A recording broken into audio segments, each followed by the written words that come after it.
To Focus on Shelton. I'm happy to have a bunch of guests here this morning. Central Mason Fire and EMS Chief Tim McKern, Deputy Chief Patty is here, and City Administrator Ryan Wheaton. Morning, guys. Good morning. How are you? It's great to see y'all. Good to be seen. What are we talking about today? Let's start with Ryan. Let's start with the professional of the group here, Ryan. How's it going? Very well. You? Good. Excited and... one of the first things that I know you want to talk about is Brockdale Road. Right? There's something that's been going on up there. Let's start with that. So, folks have likely seen crews out working and then they've seen a break. We went through a few weeks ago and actually took out the sidewalk between Wallstein Boulevard and Batstone Cutoff. So that's been gone for a while. There is essentially a gravel sidewalk right now. We had to take it out because we were having difficulty with tree roots going under the sidewalk and popping up the asphalt. So we actually got a grant, $35,000 grant, earlier this year. We removed it, and then what folks will see in the next few weeks is we're actually going to go through and clear out some of the trees that were causing some problems, and then we will be back shortly to pave that sidewalk. There have been some questions to the city about why there was the break in between, and while we apologize for the delay, we actually rented a machine, an asphalt zipper, that came through for another project, and we figured that since we had it out, we would just get that portion done so we didn't have to rent it a second time. So there's a bit of a break. We think long-term it'll be better in terms of our use of public funds, but we wanted to let folks know that it is moving forward, and we're going to get that project wrapped up as soon as possible. Is that a large cost to the city, tree roots and sidewalks? I think when we don't plan things effectively, it can be. In this situation, Public Works has found a way that they can fix the problem that was there and also mitigate any problems that could be there long term. So they're actually going to go through, like I said, clear out some of the trees in the way, and then hopefully at a low cost be able to fix things long term. Nice, very nice. Our plan is to not have to tear up this sidewalk again. Yeah, I can imagine. Or any of the other sidewalks that we see are beautifully tree lined. Chief McKern, what's going on? Good morning, sir. Good morning. How are you? I'm well. Hey, we want to talk about collaboration. As my new boss likes to use that collaboration. Word collaboration. And we want to talk about a community paramedic program. Really, just to give you some updates, we're about 3,500 calls, give or take, here or there. 80% of those are EMS calls. And same thing in the city as well. It's pretty much the same. What we're doing in collaboration with other districts, with other EMS agencies and Mason General, is to try to get out and meet some of these folks that are, we call them frequent flyers. We see them often. And maybe there's a tool that we could do. Maybe it's help them with social services. Maybe it's help them with getting some services that's not available to them. It actually will reduce some of our calls to where then we are available for their true emergency calls as well. So just wanted to let citizens know, just go out there. It's called community paramedicine. We're working on the program. We're working on funding now with Mason General and the rest of the community. So just kind of an update. We'll keep you posted as days progress and know how we kind of keep our EMS calls down. These are kind of the folks who would also be going into the emergency rooms. They call needing medical assistance that maybe a general doctor would normally give, but if you don't have insurance and stuff like that. Yeah, we did a pilot in November, and what we're trying to do is reduce the return trips back to the emergency room, and that will definitely do that.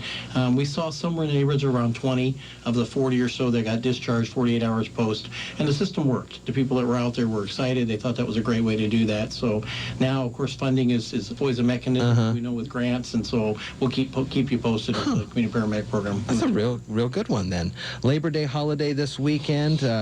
Mike, Patty, good morning. Good morning, sir. And what are people people still getting out? It's going to be decent this weekend, maybe out and about still, but where are we at with burn bans and all that? Well, the burn ban's still in place statewide as well as in Mason County.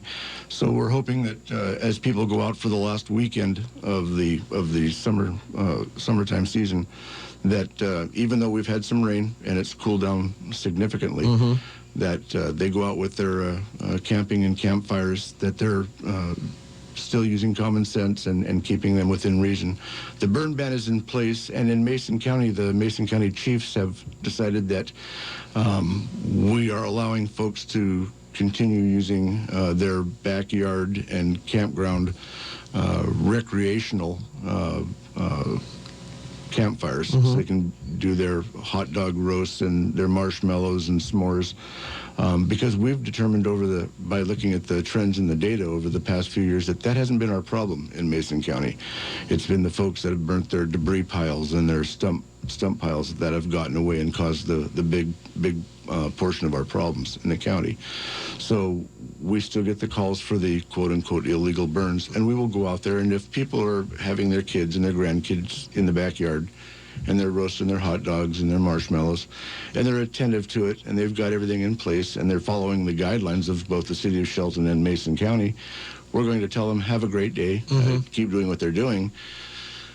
But if DNR shows up and says, you need to put the fire out, they are the authority having jurisdiction, and to please follow what they say.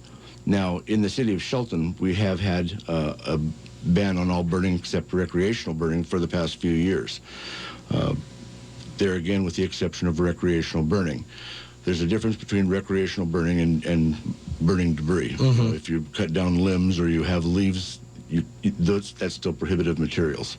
So you can't burn those in the city of Shelton, but you can have a recreational fire. So a neighbor is seeing some smoke emanate from a house down the street. They call, you guys come out, you see that it is what you would consider a recreational fire. It's got the 2 feet of stone around it. It looks like all things are good, but inside it are limbs and stuff like that. What happens there? Well, we would just ask them to refrain from burning debris. Excuse me, land clearing debris.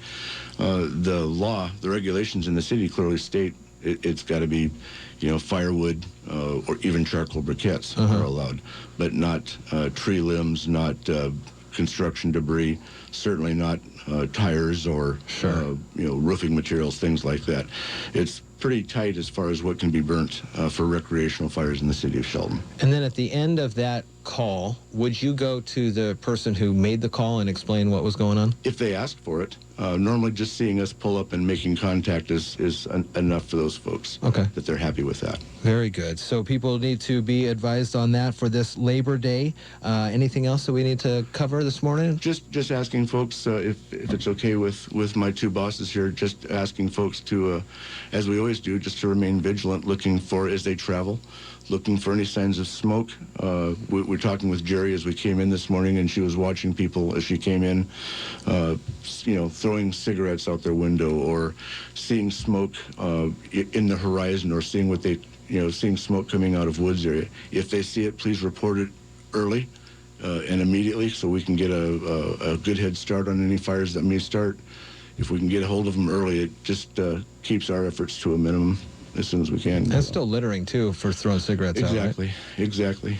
Huh, okay. Very good. Well, all the information is with Central Mason Fire and EMS today with Chief Tim McKern, City Administrator Ryan Wheaton, and Deputy Chief Mike Patty here on the edge of a big weekend here. You guys, so you went to Shelton High School, Ryan? I did. Did you play football? No. Oh. No, I didn't. I mean, there's nothing. Do I still get to go to the game? Of course you get to go to the game. Oh, I'm just making sure. We're just getting really excited about this. You guys ready for a big football game Absolutely. tomorrow night? Climbers. Go Climbers. I know there's a lot of Bulldogs out there as well at the Mason County Cup. It's going to be a good one. It is. And then make sure you check out that Sid Otten video that we posted earlier today. Yeah, it's great. Pretty good stuff. Yes, it is. All right, that's the Focus on Shelton here this morning, brought to you by our Community Credit Union. Are you paying attention to your customers? Are you